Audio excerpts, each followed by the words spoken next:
Shannon thought it'd be a safe bet to buy a 26-year-old townhouse. Not too old, have a good track record. The home inspection appeared to go well, or so she thought, but now she's faced with a lot of problems. I'm gonna make it right. My sister had moved out west with her family and decided that they wanted to come home.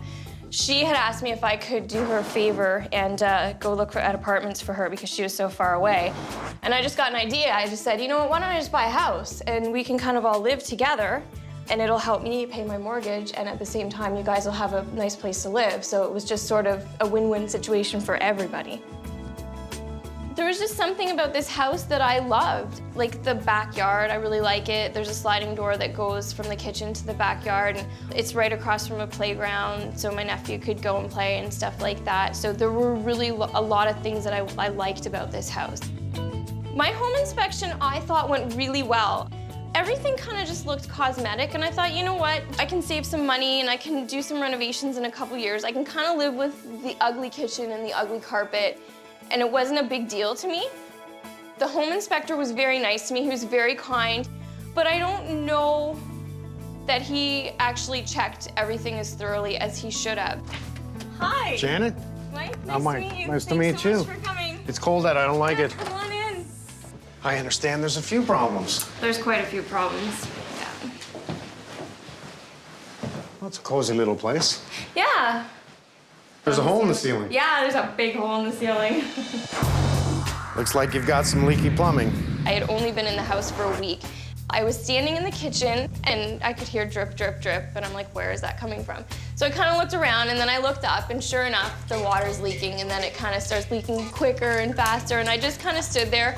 The first thing I thought was, oh my gosh, I'm gonna have to rip that whole bathroom apart. You could tell it had been patched already, so the home inspector just kind of said, oh, don't worry about that. It's just previous water damage, and he said it's no big deal because the upstairs bathroom had been renovated. I read that in the report. Yeah. It seemed to be an old problem, Yeah, not a new yeah. problem. You got a plumber in here, didn't you? Yes, I did. And he was a plumber? Yes, well, he said he was. He said he was. He cut into the ceiling and he had a look at it and he looked for a leak and he said, I don't know where this leak is coming from. Let's go upstairs. All right.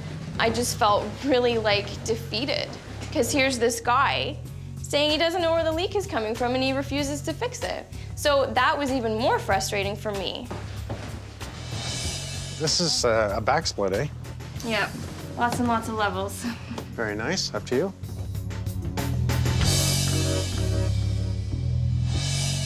Well, it's looking good. You didn't put this in, right? No. This was a renovation that was done by the previous owner, but I don't know if necessarily they did a very good job. There's three main areas where a bathtub can leak.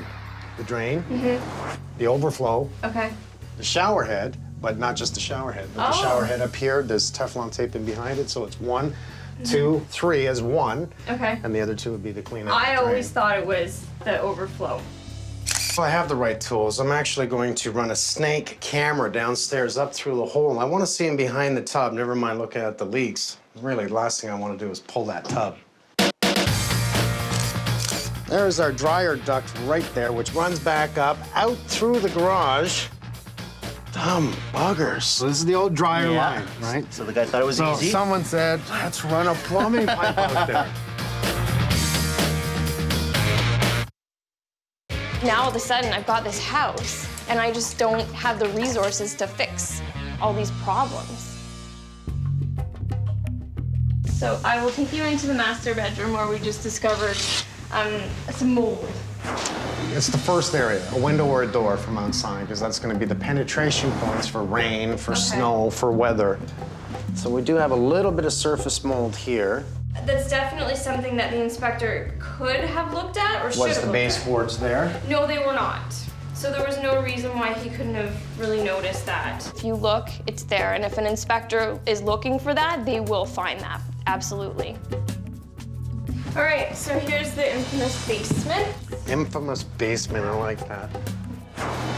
There's a window behind this wall that has been drywalled I over. read that in the report. Did you Yeah. ask any questions? Well, Did he look actually, further? the home inspector was the one who noticed it first. We were down here and we were just looking around and he said, well, that's weird. There's no window down here. And I said, yeah, that's kind of weird. And he's like, Then we looked up and saw this vent There's nothing coming out of it. Ooh, that's cold. Yeah.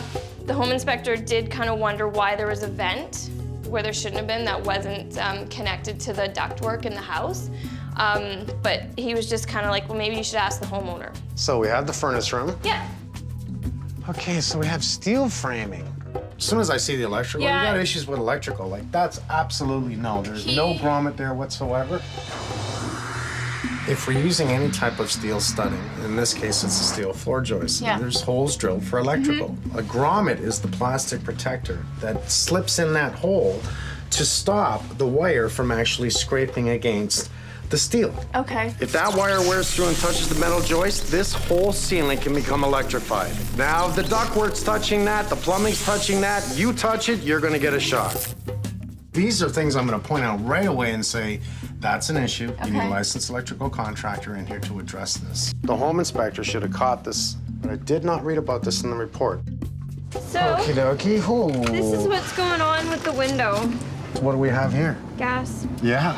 We're not allowed to have an opening window or an exhaust within 3 feet of this meter. All right, they closed the zone. I see a little bit of some type of foam insulation, but the window's open, right? And it's just allowing all that. That's why that wall was so cold. So as far as the window, there's no way that I'll get to open that up then. Nope. The gas. No, I'm not even allowed to because of that gas. Okay, that is really something I definitely would have liked to know before I moved in. Yeah. It kind of ruined that whole investment and purchasing your first home. Like, it kind of ruined the whole, excitement of it, because now all of a sudden I've got this house and I just don't have the resources to fix all these problems. This is enough for now. I'm gonna grab some tools. I'm gonna do a complete scan of your house.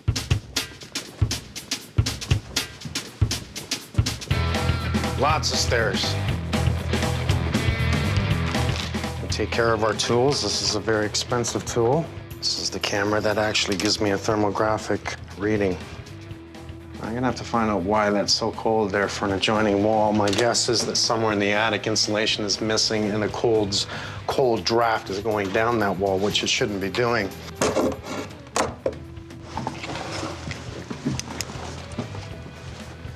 Look at the insulation. I mean, we see insulation in the wall here. There is no vapor barrier. You see the dirt on the insulation? That dirt shows that we have a lot of air movement in this attic. Wood's fairly dry. Here we have the stack from the furnace. And look at this. That will explain the cold zones that I have down here. No wonder it's warm up here. I have no cold breath at all. What is it, minus 15 degrees Celsius outside? That's how much heat loss is up here. So let's talk about R value. R value is a measure of thermal resistance. The higher the R value, the better the insulation. Building code requires an R value of 40 in an attic. I'd love to see 50 or more, but that's me. This insulation here, this is an R12 insulation, this yellow stuff right here. We have an R8 giving us the equivalent to an R20. It's scattered, so we're not even close to an R20. And that's not good enough. The thermographic of the exterior of this house shows all the areas where there is heat loss. As far as I'm concerned, that sucks. I'm going in to fix it. Talk about money going out the window. In this case, money's going out the ceiling, out the roof. All right. I can already feel the cool difference just stepping down into the basement. Now, this is where the window is. And right there, you see that cold spot right there? That's gonna be where the duct line is in that window area. Right at that point, 9.6 degrees Celsius. As I scan around where the window is, we have a temperature change of 3 degrees in the area.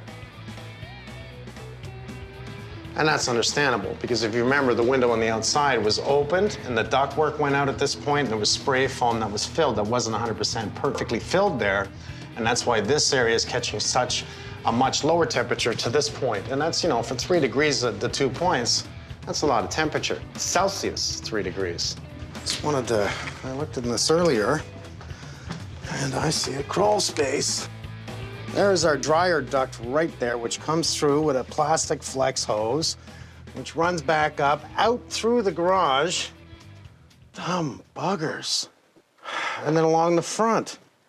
Like, why do it this way? I'm gonna have to look further into the garage at that point.